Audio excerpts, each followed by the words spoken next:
Headlines first. Main. New areas in Colombo and Gampaha placed under lockdown. Number of areas released. Residents of flats in Colombo protest.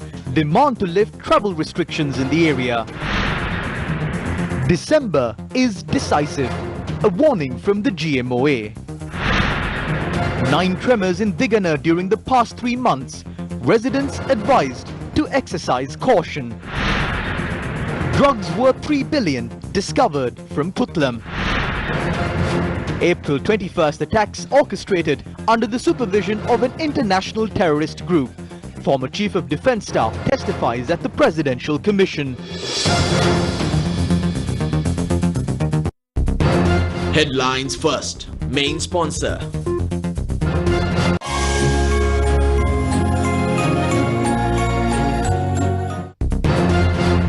Main sponsor.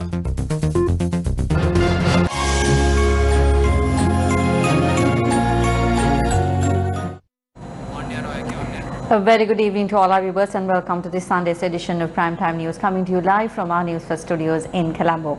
I'm Arundhati Mudanayaka. Let's take a look at the stories in detail now. Construction activities for several fisheries harbours commenced today under the auspices of Prime Minister Mahinda Rajapaksa. The groundbreaking ceremony for the fisheries anchorages in Tangol and Mavella was held today.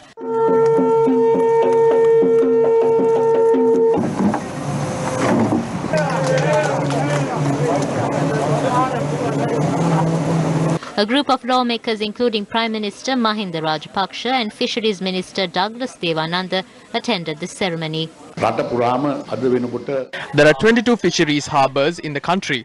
We continue to import fish although our country is surrounded by an ocean. The fish in our water are obtained by other countries. We will take steps to arrest this situation. Apart from supplying sufficient fish stocks to the people, we will also carry out exports to generate revenue. The fisheries industry is already generating foreign revenue to our country. We have commenced a program to establish the required infrastructure across the island. The President has drawn special attention towards this. In his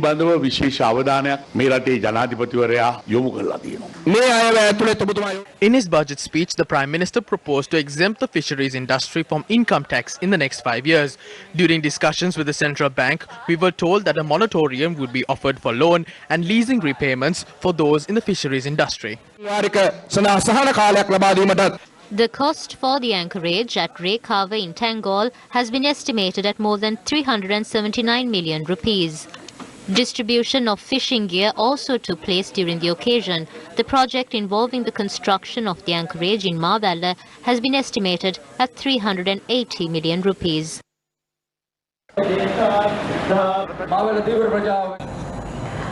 Health authorities have pointed out that the Colombo municipality limits are at high risk for the spread of COVID-19. Now, however, residents of certain housing complexes in Colombo continue to demand authorities to lift the isolation status in their areas. Residents of the Metsa the 7 housing complex staged a protest today, demanding authorities to lift the isolation status imposed on their building due to COVID-19. The protest had been staged by obstructing the Madampitia junction.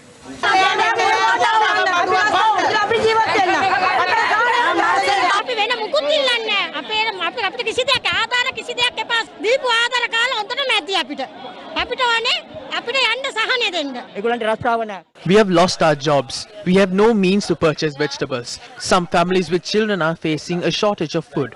Therefore, allow us to step aside. We can earn for ourselves. If we consume meals today, we have to forego next day's breakfast or lunch. We can only manage to consume dinner. We have children in our families. Is 5,000 rupees sufficient for a month? That's not the case. Officers attached to 3 divisions, including the Modara and Fosho police stations, arrived at the location to bring the situation under control. The protesters dispersed after the police had explained the situation. Residents of the Satsiru 7 housing complex in Modara also staged a protest today. Our correspondent reported that more than 550 families had joined the demonstration. The isolation status was imposed for 14 days on 2 occasions. We have only received a food hamper. Therefore, we are requesting to allow us to go out and earn for ourselves.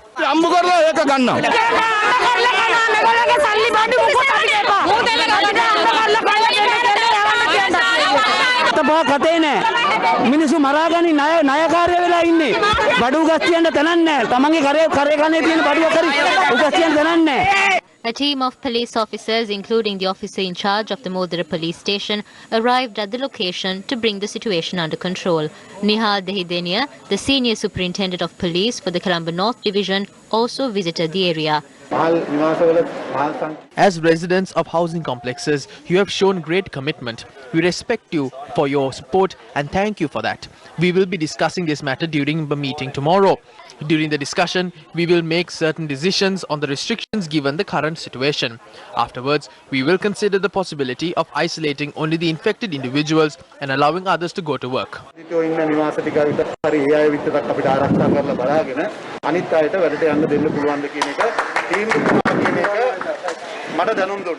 I shall convey the decision on Tuesday.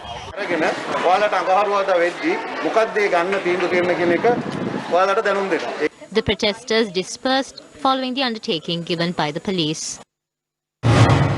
Head of the National Operations Centre for the Prevention of COVID-19 Outbreak, Lieutenant General Shavendra Silva said new areas in the Colombo and Gampaha districts have been placed under quarantine while the lockdown status of certain other areas have been lifted.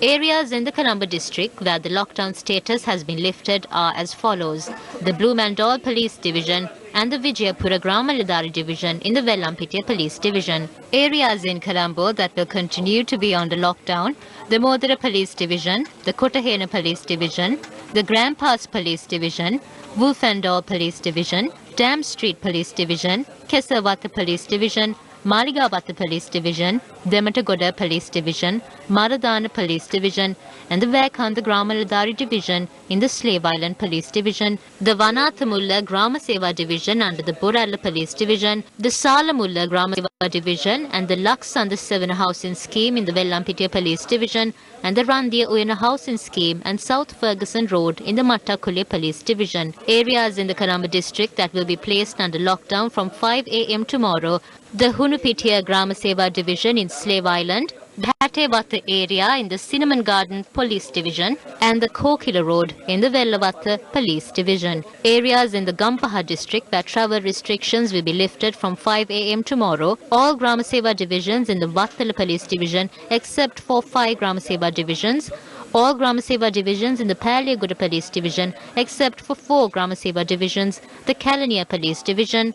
Areas in the Gampaha district that will be placed under lockdown from 5 a.m. tomorrow: in the Vattala Police Division, the Keravalapitiya Grama Seva Division, Hekita Grama Seva Division, the Kurunduhena Grama Seva Division, the Avarivatta Grama Seva Division, and the Valikadamulla Grama Seva Division.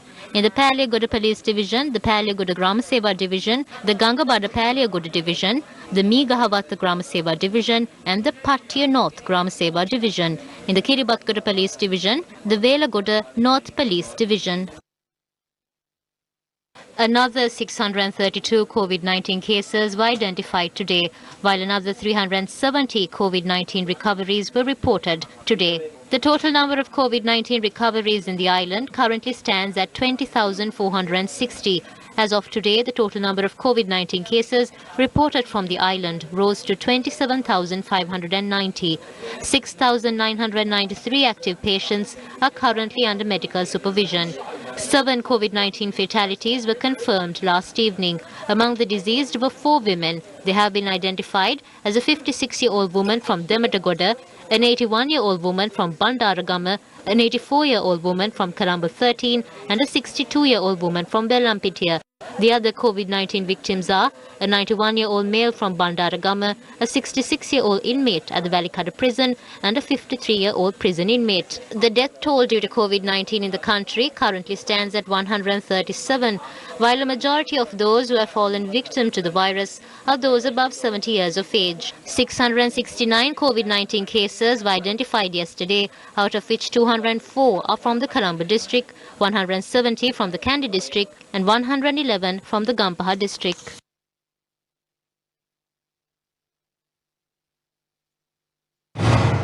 The Government Medical Officers Association says the coming month would be a very decisive one. එළඹෙන මේ එළඹිලා තියෙන මාසය ඊටාම තීරණාත්මක වෙනවා ලෝකයක් විදිහට අපි කොහෙටද ගමන් කරන්නේ. This month is going to be a very decisive one with where we are going to stand when compared to the world. There are chances for many clusters to be created. We still hear complaints from certain areas. There are complaints that proper health procedures are not followed when travelling in buses.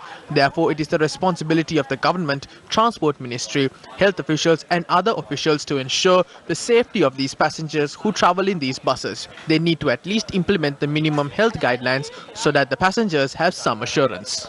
හැමතැනම ඒකාකාරී විදිහට සිද්ධ වෙනවයි කියන එක සම්බන්ධයෙන් සහතිකයක් ඇති කරන්න. Meanwhile, public representatives of the Kandy district expressed their views about the spread of COVID-19. We have taken steps to restrict travel within the district. Measures are in place to curb the spread of the virus within the district completely. 356 COVID-19 cases have been reported from the Kandy district. There is no risk of COVID-19 in the Bogambara prison so far. Bogambara බන්ධනාගාරයෙන් මේ වෙනකොට කොයි තත්ත්වයක් නැහැ කියලායි මම කියන්නේ. ගම්පහෙන් පස්සේ කොළඹින් පස්සේ දැන් විශාලම අවදානම් තත්ත්වයක් තියෙන්නේ මහනුවර දිස්ත්‍රික්කයේ. The Kandy district faces the highest risk of COVID-19 after Colombo. The virus is spreading within the Bogambara prison and the Kandy district. We question the government as to why they are not being transparent about the matter. Why is the government hiding this information and not taking the necessary steps to address this issue? ඇයි මේව හංගන්නේ? ඇයි නිසි පියවර ගන්න නැත්තේ? A drinking water project was vested with the public in the Pathahewa Hatta area in Anuragama, Kandy today. Views regarding the spread of COVID-19 was expressed during the event. The situation would have been complicated if the inmates had escaped from the prison. Such a situation could have created multiple COVID-19 clusters. Fortunately, the situation was brought under control. Main sponsor.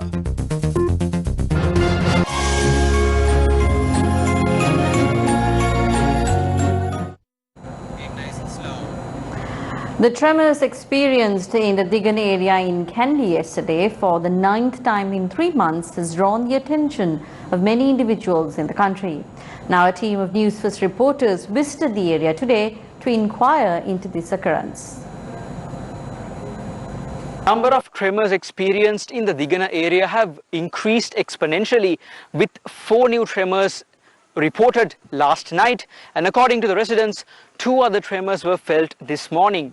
Now this is obviously not a natural occurrence, and it has caused a large amount of dread and also uncertainty among the residents that live in this area. 4 tremors were reported in Ambakote, Digana and Alutwatta in Kandy yesterday. The phenomenon had been recorded at the seismic stations in Pallekele and Maradan Kadavela as minor tremors. The engineers in charge of the Victoria Dam said the tremors had been recorded in the seismometers of the reservoir as well. He stressed that attention must be paid towards this matter.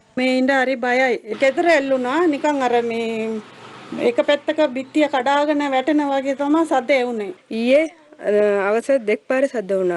බබාලත් බය වෙලා දුවගෙන ගියා. කෝටාව අවස තමයි. අවස බය වෙලා හිටියා ළමයා ඔක්කොම. අපි ඉන්න බිල්ඩින් ඔක්කොම 83 හදපුවා. බිච්චි පුපුරනවා. හෘද රෝගියා ඉන්නවා. ඒ නිසා අපිට විසඳුමක් දෙන්න. පොළවේ යට මොකද්ද වෙන්නේ? ඒව අපිට දැනගන්න බෑනේ. Professor, now we recorded a spike in tremors yesterday mainly. Now with this spike in tremors, can we expect more tremors in this area in the future? Obviously. Because it is it never happened before. Only 1 or 2 tremors occurred during last 3-4 months, and also one after another. This is the first time it's like happening like a chain.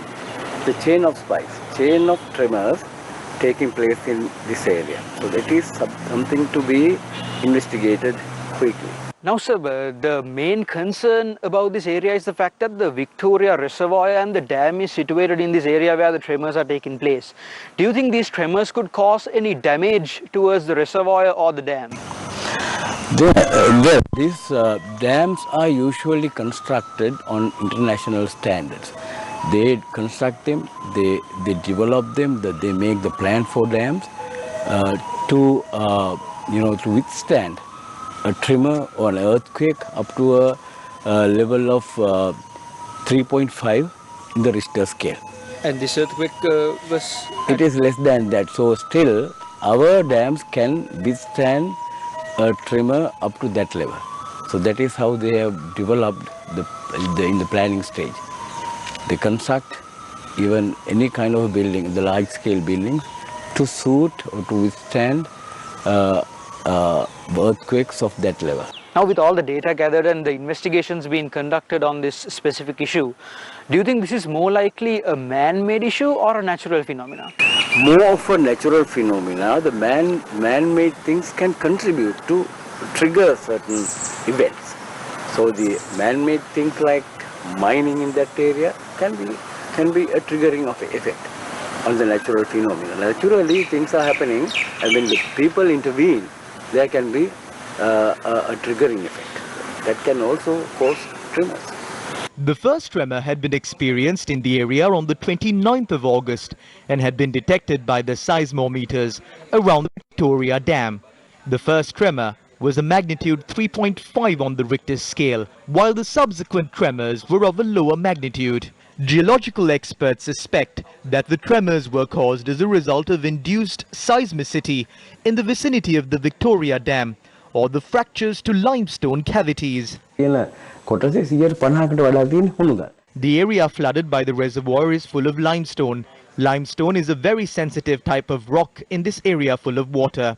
The limestone dissolves and creates craters in the middle. These craters may cause the land to collapse. Many such incidents are reported in countries across the world. A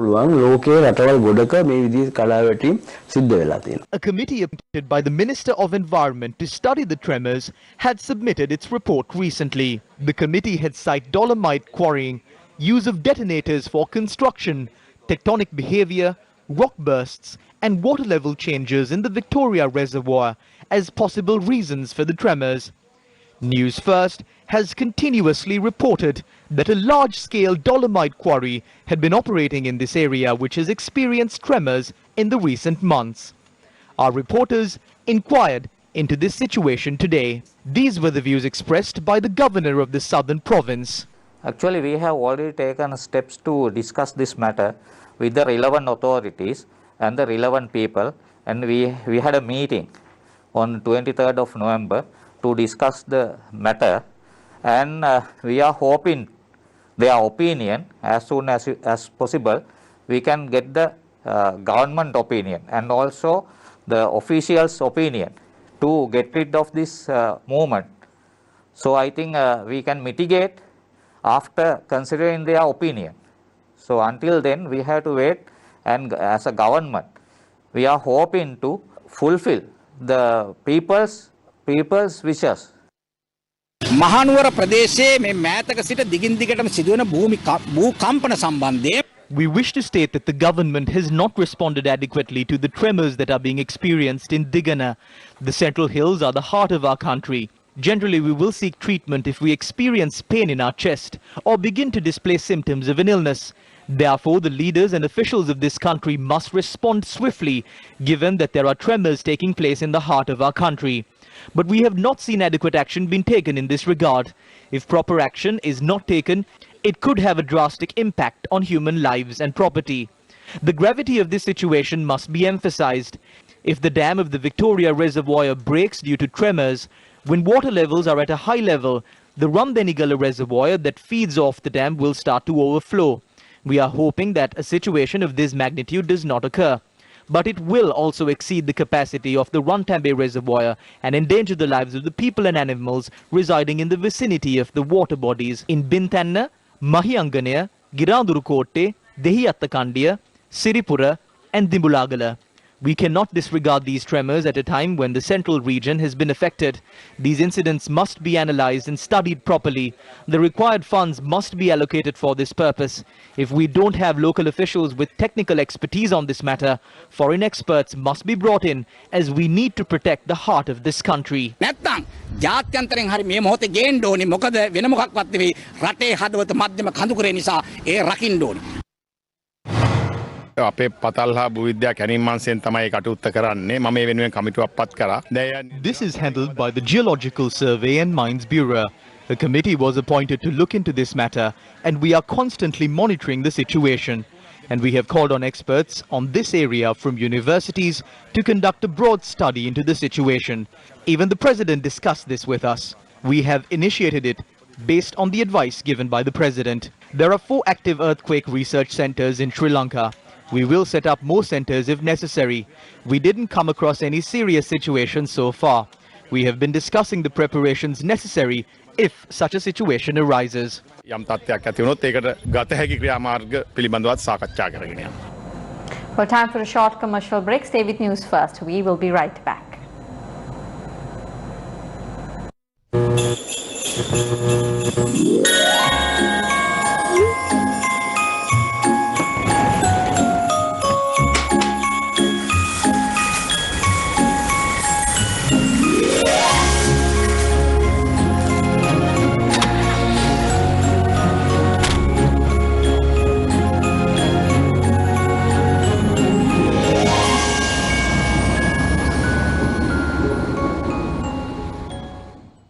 Struggling to find reliable plumbers, electricians, gardeners and other service providers? Bellboys got you covered. Welcome back to the news. Former Chief of Staff and former Navy Commander Admiral Ravindra Vijayagunaratne said he believes that the April 21st attacks were orchestrated under the supervision of an international terrorist group. He made this statement while testifying before the Presidential Commission probing the April 21st attacks.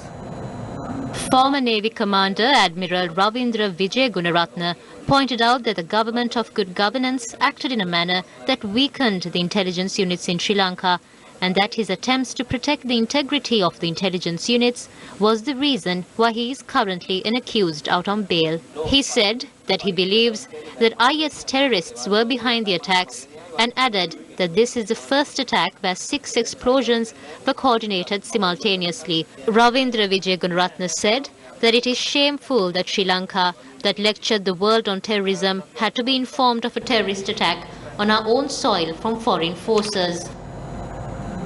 Former Minister T.B. Ekanayake passed away this morning. He passed away at a private hospital in Kurunegala due to an illness this morning at the age of 67. T.B. Ekanayake has held the posts of Deputy Minister of Education, the Deputy Minister of Public Administration and Home Affairs, the Deputy Minister of Highways, the Cabinet Minister of Cultural Affairs and the State Minister of Lands in previous governments.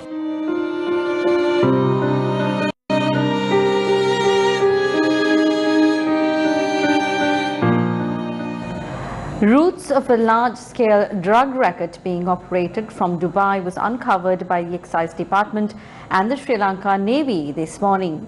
The value of the heroin and ice drugs found during the raid is close to 3 billion rupees. The Excise Department said that it had received information on a large-scale heroin and ice drug smuggling racket operating from Dubai to Sri Lanka by sea. Excise officials raided a location in the Toduawa area in Puttalam today with the assistance of the Intelligence Division as well as the Sri Lanka Navy. 100 kilograms of heroin and 100 kilograms of ice drugs were found in the vehicle and 4 suspects were arrested. Excise officials have also seized a truck which was used by the suspects to transport the drugs, and the drugs were carefully hidden in the engine of the vehicle. We continue to investigate details on this. After we were informed that this contraband was coming into Sri Lanka, we strategically placed officers along the Toduawa coast. We uncovered details on the exact date that the contraband was scheduled to enter Sri Lanka. This is a historic raid conducted by the Excise Department. For the first time in the history of the Excise Department, we were able to seize 200 kilograms of drugs valued between 2.5 and 3 billion rupees. Minister of Power Dala Salha Perma today commented on the directive issued by the President's Secretary to shut down the Public Utilities Commission that serves as a regulator for the electricity industry. On the 1st of December, President Secretary P.B. Jayasundara had addressed a letter to the Treasury Secretary instructing him to close down the Public Utilities Commission in line with the proposal set out in the 2021 budget speech delivered by the Prime Minister last month. The Act will be amended in line with the proposal submitted to Parliament by the Prime Minister. In the budget speech, he clearly stated that only the Acts would be amended. The letter sent by the President Secretary P.B. Jayasundara had been done without our knowledge. We need a regulatory body for these sectors. The Public Utilities Commission of Sri Lanka, that was established through an Act of Parliament in 2002, was vested with power to act as a regulatory body for the electricity industry through the Sri Lanka Electricity Act No. 20 of 2009. The objective of the piece of legislation is to implement a long-term power generation plan at low cost in the country. The Public Utilities Commission always served as a regulator for the electricity industry. The least cost policy is essential for us to move forward. Therefore, the Ministry of Power will protect that policy. During the next cabinet meeting, we would extensively discuss the institution that will implement this policy. I believe that the proposals put forward by the Prime Minister in his budget speech will be implemented. Meanwhile, the Ceylon Electricity Board General Employees Union had issued a statement on the instructions by the President's Secretary to close down the Public Utilities Commission. The union pointed out that shutting down the regulatory body would pave the way for power purchase to be made at high cost and to ultimately burden the public with high electricity bills. It raised suspicion whether the directives to close down the institution was part of a conspiracy to inconvenience the current government. The statement questioned whether the President's Secretary is undermining the legislature and acting to tarnish the faith placed by the people on the President by misusing the powers vested with the executive through the 20th Amendment to make decisions for the welfare of the people. The union called on the public to come forward to protect the Public Utilities Commission to guide the electricity industry on the right path by ending large-scale corruption in the sector. Also in local news this evening, a program to plant new saplings at the Polonnaruwa Floodplains National Park got underway this morning. The program was carried out in the Veragodeyaya, an area located in the Floodplains National Park.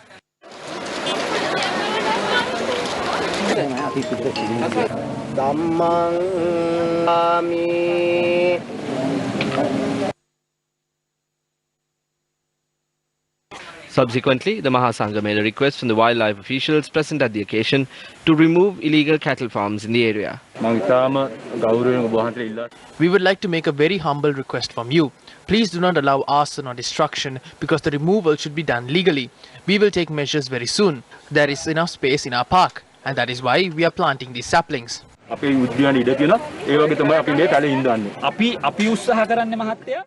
are trying to do is remove what is illegal. There can't be any legal issues in doing this. They were told about it before. If it cannot be implemented, please go to courts. Is there any issue doing so? Do you have any financial problems? Hasn't the government provided the necessary financial grants?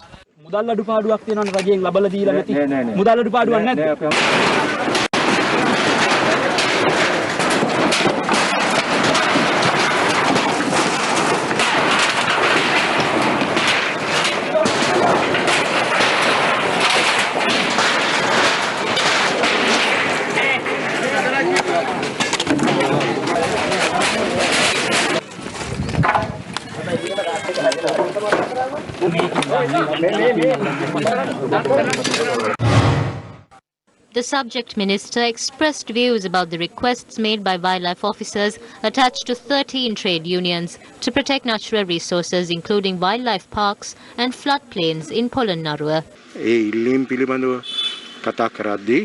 When discussing about this request, as a cabinet minister, I will not allow the violation of the wildlife ordinance in any way. I will not allow undue activities within the wet zone. The number of officers deployed are not enough to cover the land area. Therefore, we will seek help from the three armed forces to take measures to apprehend those who engage in illegal mining, poaching and treasure hunting.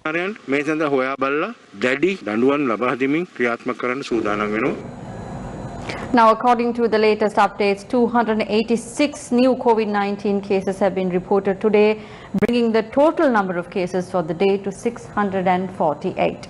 And with that, we wrap up tonight's edition of Primetime News. Thank you very much for joining us.